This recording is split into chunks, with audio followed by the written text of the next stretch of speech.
سمجھے کہ نہیں؟ حضور پاک صلی اللہ علیہ وسلم نے ارشاد فرمایا کہ انسان یعنی 3 چیزوں کے ذریعے سے صدقہ جاریہ یعنی دنیا سے چلا بھی جائے لیکن اس کے ثواب کا سلسلہ جاری رہے گا.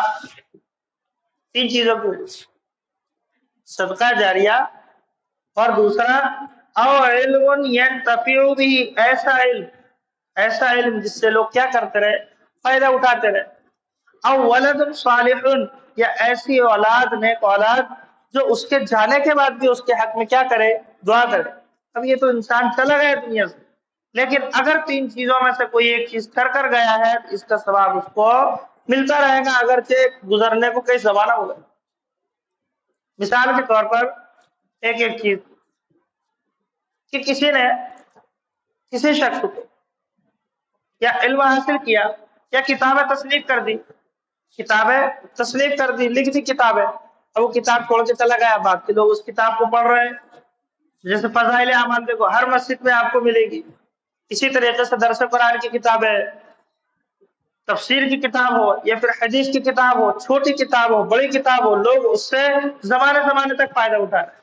کئی کتابیں ایسی ہیں جو 500 سال پرانی لکھی ہوئی، کئی ایسی کتابیں بھی ہیں جو ہزاروں سال پرانی ہیں لیکن آج بھی اس کا سلسلہ، جیسے امام ابو حنیفہ رحمۃ اللہ علیہ کا مسئلہ دیکھیے آپ، یعنی زمانہ گزر گیا لیکن اس کے علم سے لوگ آج بھی کیا کر رہے ہیں، فائدہ اٹھا رہے اور قیامت تک اٹھاتے رہے. علم ایسا علم جس سے لوگ کیا اٹھاتے رہے، فائدہ اٹھاتے رہے. یہ تو تعلیف اور تصنیف کے اعتبار سے. اسی طریقے سے کچھ ایسے بچوں کو انہوں نے پڑھا دیا جو بچوں نے پھر دوسروں کو پڑھا دیا. اب یہ سلسلہ بھی قیامت تک چلتا رہے گا. آدمی اگر مر گیا، زمانہ گزر گیا لیکن اس کے خاتے میں نیک اعمال آج بھی لکھا جا رہا ہے. بات سمجھے؟ اسی طریقے سے ولد صالح، اولاد کی، آپ نے اس اولاد کو اچھی تعلیم دی، اچھی تربیت سکھائی، اخلاق سکھایا، کردار سکھایا، ایمان سکھایا، اعمال سکھایا، دنیا میں رہنے کا طریقہ سکھایا، سلیقہ سکھایا، تہذیب سکھائی، تمدن سکھایا، حضور پاک صلی اللہ علیہ وسلم کے اخلاق سکھائے، کردار سکھائے. اب آپ چلے گئے لیکن ایسی اولاد بھی آپ کے حق میں ہر وقت کیا کریں گی، دعا کریں گی. اور انہوں نے بھی اپنے بچوں کو اس طریقے سے سکھایا تو وہ بھی اپنے نسل کے لیے اوپر دادا، لکڑ دادا، پکڑ دادا تک سب کے لیے وہ ایصال ثواب کا کام کرتے رہے. تو یہ بھی ایک صدقہ جاریہ ہے. ایک صدقہ جاریہ کی شکل یہ ہے کہ آدمی کسی جگہ کو یا کچھ وقف کر دے. کیا کر دے؟ وقف کر دے. وقف کا اصل معنی ہوتا ہے روکے رکھنا. وقف کا کیا معنی ہوتا ہے؟ روکے رکھنا کسی چیز کو. وقف کے اندر ہوتا کیا ہے؟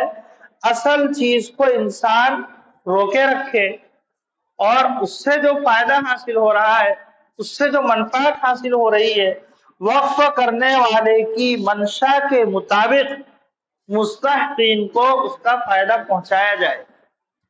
یہ وقف کا مطلب. بات سمجھے گے؟ اصل چیز کو روکے رکھے اور اس سے جو انسان کو فائدہ ہو رہا ہے، وقف کرنے والے کی منشا کے مطابق مستحقین کو کیا پہنچایا جائے؟ فائدہ پہنچایا جائے. ایسی زمین کو یا ایسے مقامات کو یا ایسی عمارت کو وقف کہا جاتا ہے. اچھا، صدقے میں، انفاق میں اور وقف میں کیا فرق ہے؟